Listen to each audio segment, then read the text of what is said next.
Luis Hernández Navarro. Él es coordinador de opinión en la jornada y queremos hablar con él acerca de las protestas de universitarios en el mundo y ahora en México por Palestina. Está con nosotros Luis Hernández Navarro, a quien saludo. Luis, buenas tardes. Julio, muy buenas tardes. Muchas gracias por la invitación para estar contigo y con tu audiencia. Gracias, Luis. Luis, ¿qué está pasando? ¿Qué sucede? ¿Cuál es el contexto en el cual se están dando estas movilizaciones de universitarios, sobre todo alumnos, pero también con la cobertura y el apoyo de catedráticos en varias partes del mundo, en varios lugares, de una especie de insurrección estudiantil y juvenil contra la agresión de Israel contra el pueblo palestino y particularmente en el caso de la invasión, la agresión, la barbarie en la Franja de Gaza? ¿Cómo se da y qué significa esto, Luis? Efectivamente, estamos viviendo un genocidio, no hay otra forma de definirlo. Son más de 34,000 palestinos asesinados por el ejército israelí, niños, ancianos, civiles. Cada palestino es un objetivo militar, cada palestino, por lo menos en la Franja de Gaza. Y los jóvenes han dicho, basta, han comenzado a decir, esto es inadmisible. Ha surgido una ola de indignación que recorre prácticamente todo el planeta.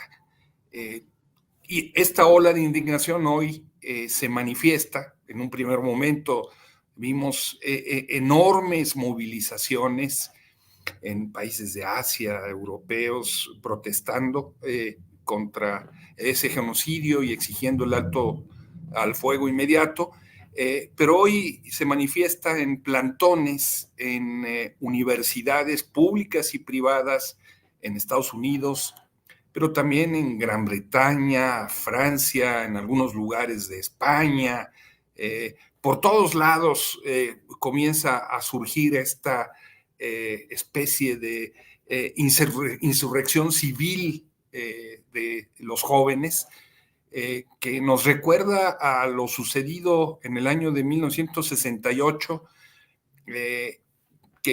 en donde vimos un gran movimiento internacional, pero en el caso específico de los Estados Unidos, a partir de las primeras protestas en la Universidad de Columbia, como ahora es el caso, en aquel entonces en contra de la guerra, y ahora exigiendo también el cese inmediato del fuego, pero también el que las universidades donde ellos estudian o donde ellos enseñan, en el caso de los maestros, dejen de tener relación con el Estado y las empresas israelíes, dejen de efectuar investigaciones para ellos, como es el caso del Instituto Tecnológico de Massachusetts, y que se suspenda entonces todo tipo de relación entre la universidad y empresas israelíes o el Estado israelí. Y hemos visto también al mismo tiempo una represión policíaca salvaje, no hay otra forma de juzgarla después de ver las imágenes, en contra de jóvenes pacíficos, ¿no?, que están practicando la resistencia civil pacífica, que no están ejerciendo ningún acto de violencia, pero que están siendo salvajemente golpeados por la policía. Y en el caso específico de Estados Unidos, la cifra de estudiantes arrestados, algunos de ellos voluntariamente, saben que los van a arrestar y no ejercen resistencia al arresto. Estamos hablando de 2,000 muchachos arrestados. Entonces, estamos ante una ola de indignación que representa, me parece, los mejores sentimientos de la humanidad ante la barbarie que el Estado israelí está cometiendo en contra de los palestinos. Luis, se ha levantado también, se ha instalado un campamento en la UNAM, en Ciudad Universitaria, frente a la rectoría, y bueno, ahí están estudiantes y catedráticos. ¿Cuál es la situación de los universitarios y de la juventud actualmente? Luis, ya sé que toda generalización es injusta, pero en términos de la evolución de las luchas sociales, a veces pareciera que los jóvenes están un poco distantes de las formas tradicionales de lucha que se han ido implantando a lo largo de mucho tiempo. Esta irrupción de este movimiento ahí en la UNAM, eh, ¿qué perspectiva le ves? ¿Qué tanto puede ayudar a tener una mayor conciencia? Te pregunto sobre eso y también si ves que la opinión y la acción política en México está muy suavizada o poco activa en relación con este tema de Israel, Palestina, Gaza. Sí, yo creo que para poder leer la actividad estudiantil es bueno recordar lo que acaba de decir Angela Davis, ¿no? Recordemos esta filósofa afroamericana que estuvo en la cárcel, discípula de Herbert Marcuse, ¿no? Que acaba de declarar que los estudiantes siempre marcan el rumbo. Lo están haciendo en esta ocasión nuevamente. Y creo que ese es el caso también de México. Hasta ahora hemos visto movilizaciones en contra del genocidio en la Ciudad de México permanentes, protestas en frente de la Embajada de Israel, marchas en zonas como Polanco, acciones en centros comerciales, literalmente cada semana. Hoy me parece que bajo el influjo de la comunidad universitaria estadounidense, los jóvenes en la UNAM acaban de establecer un plantón importantísimo, ¿no? Importantísimo en términos de que ese plantón se convierte en un símbolo de resistencia y de exposición abierta del malestar que estamos viviendo. Estamos viviendo una crisis humanitaria, no estoy exagerando. Si se hiciera un parangón histórico, siempre es forzado a hacerlo, pero estamos en una situación como la que se vivió en la Guerra Civil Española, en donde los fascistas, los nazis apoyaron el golpe de Estado de Franco y las democracias occidentales se quedaron de brazos cruzados. Y después de esa acción lo que vino fue precisamente la invasión de Europa por parte de nazis y fascistas y la Segunda Guerra Mundial. Entonces estamos en un momento muy parecido. Palestina se está convirtiendo en el ejemplo de cómo el derecho internacional puede ser violado impunemente sin tener consecuencias. Y hoy los jóvenes mexicanos, por lo menos los universitarios en la UNAM, están respondiendo con este campamento que ha venido articulando cada vez más gente, que emplaza banderas palestinas y que expresa de esta manera su solidaridad. Creo que es un termómetro de lo que puede seguir sucediendo, por lo menos hasta que se crucen las vacaciones de verano. Luis, si extendemos la vista hacia la evolución electoral y política en varios países actualmente, pareciera que hay una oleada de acceso al poder de grupos de derecha y de ultraderecha, por un lado, y en Latinoamérica la acometida contra grupos progresistas desde el manejo mediático de los medios tradicionales, convencionales en varios países, los grupos empresariales en lo general, la guerra judicial. Pareciera que hay tanto movimiento y tanta confrontación fuerte que con todo y los hervores políticos en los que vivimos, pareciera que no está tan complicado el asunto en México como en otros lugares. ¿Cómo ves a México en ese bamboleo, en ese trasiego que se está dando a nivel mundial? ¿Y cómo ves a México y cuáles son sus perspectivas frente a estos factores de poder que tratan de dar reversa ante movimientos progresistas, Luis? Bueno, comparándolo con América Latina, en este caso en específico, por ejemplo, veo una diferencia muy importante en torno a lo que es la posición colombiana, que acaba de romper relaciones con el Estado de Israel, y la Sí. posición mexicana, ¿no? Que no lo ha hecho y que busca justificar su posición diciendo que de esta manera se puede establecer una cierta mediación en el conflicto, cosa que evidentemente no ha sucedido, ¿no? Pero bueno, pero vemos esa digna posición colombiana que creo que es de aplaudir.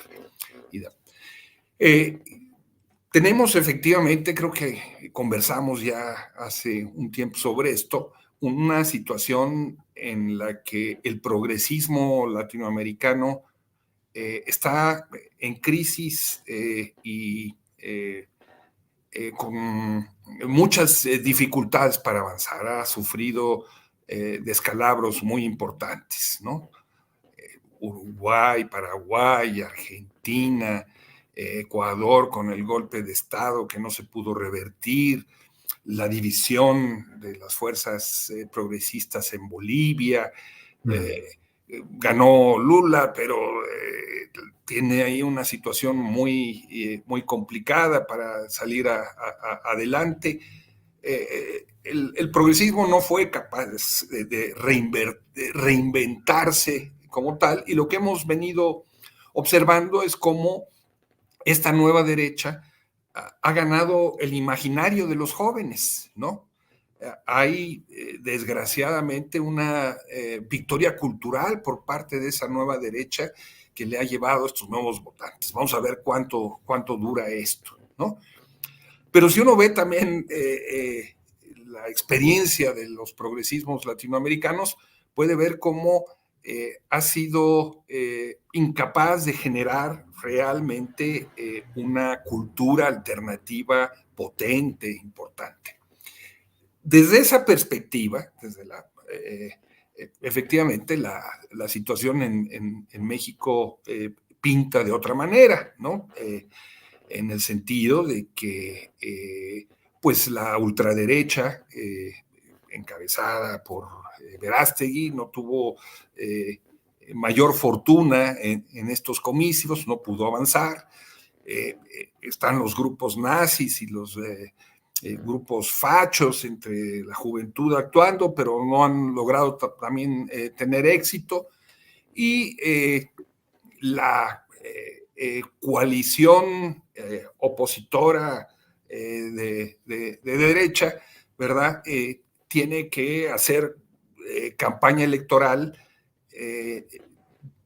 ofreciendo demagógicamente que va a ampliar las políticas sociales, que en lugares como Argentina se están quitando. Aquí dicen que van a bajar los impuestos a todo mundo, que van a dar apoyos a todo mundo.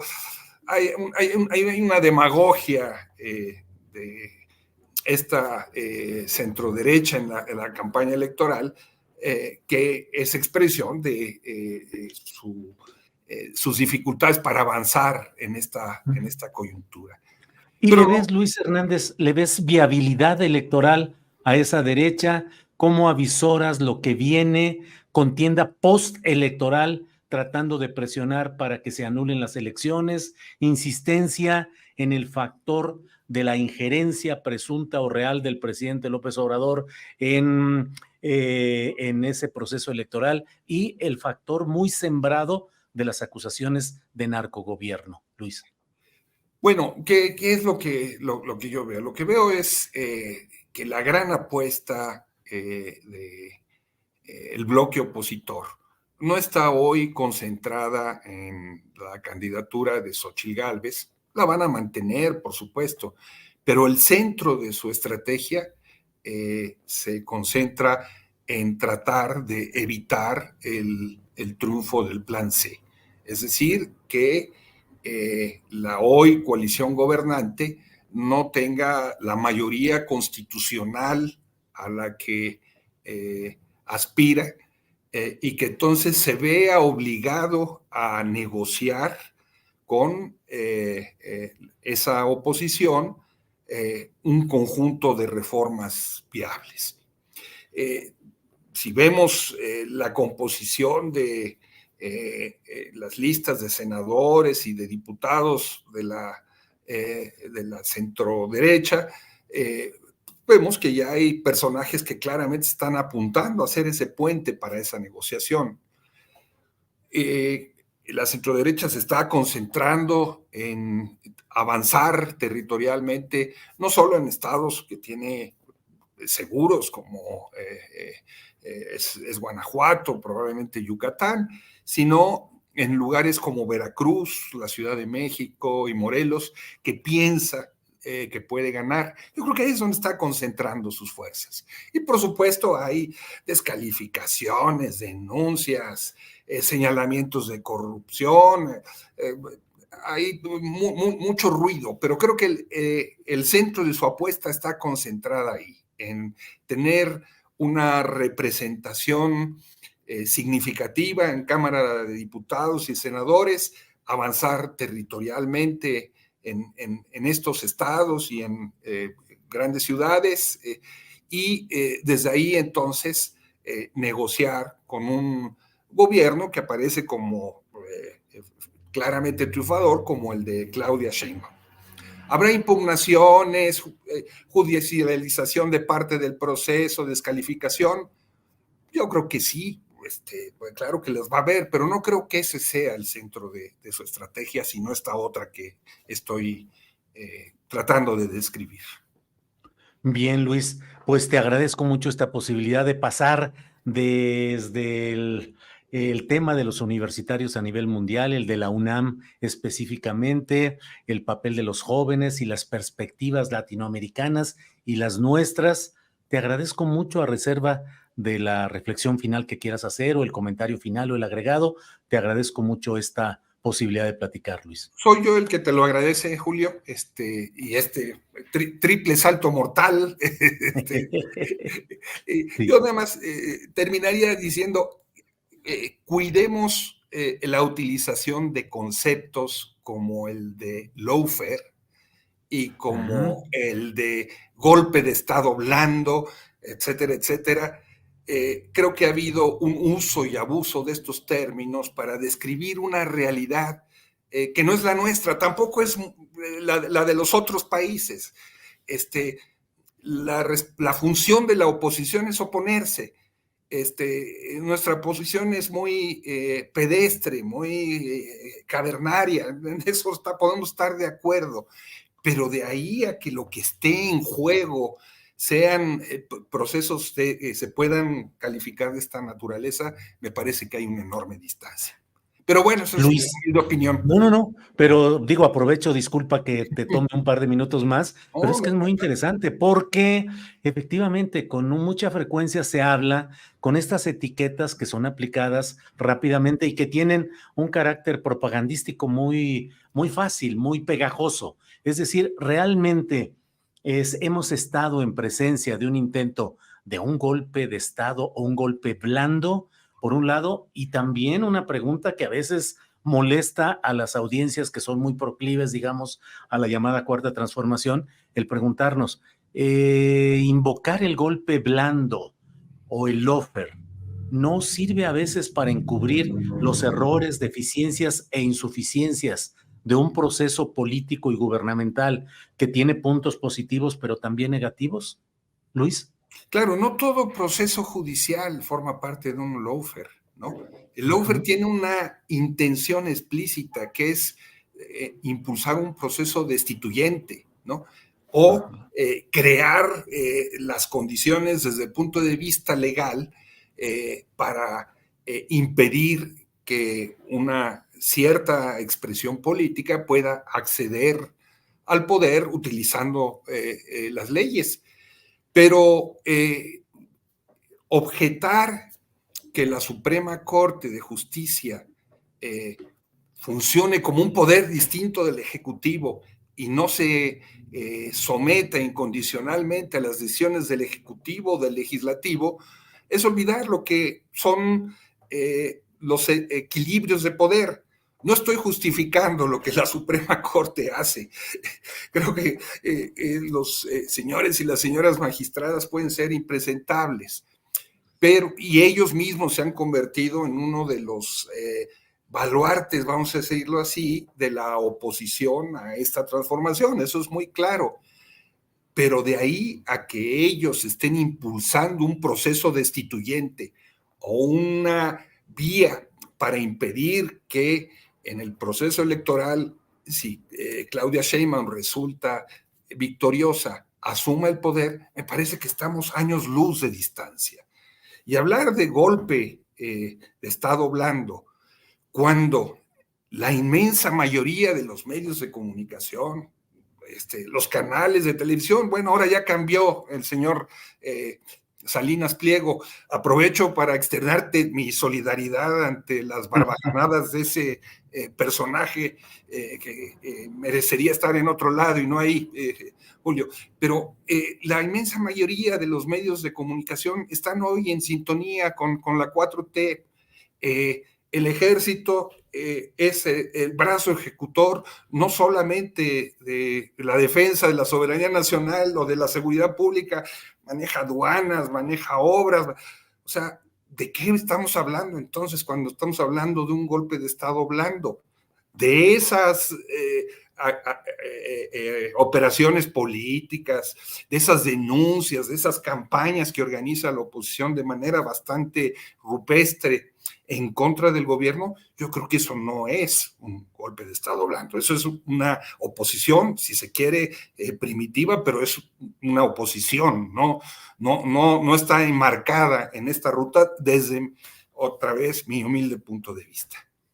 Luis, pues del triple salto mortal nos hemos aventado como a quién sabe cuántas cosas, que seguramente nos van, y lo digo en plural porque coincido plenamente con lo que tú dices, y lo difícil que es, y siempre insisto con la audiencia, de la necesidad de que analicemos las cosas en sus términos adecuados, que no nos dejemos llevar por la propaganda política y electoral que tiene su función, pero cuando lo que se busca es construcción de una cultura política y entender los procesos de cambio con sus dificultades y sus limitaciones, es importante que tengamos precisión en el uso de conceptos y en la caracterización de los procesos en los que estamos. Así es que me sumo a tus palabras con todo y que eso nos va a provocar enojo y un chateo que ya lo estoy viendo aquí. Ya vamos a acabar de socios y de cómplices de Norma Piña y de los jueces y de los corruptos.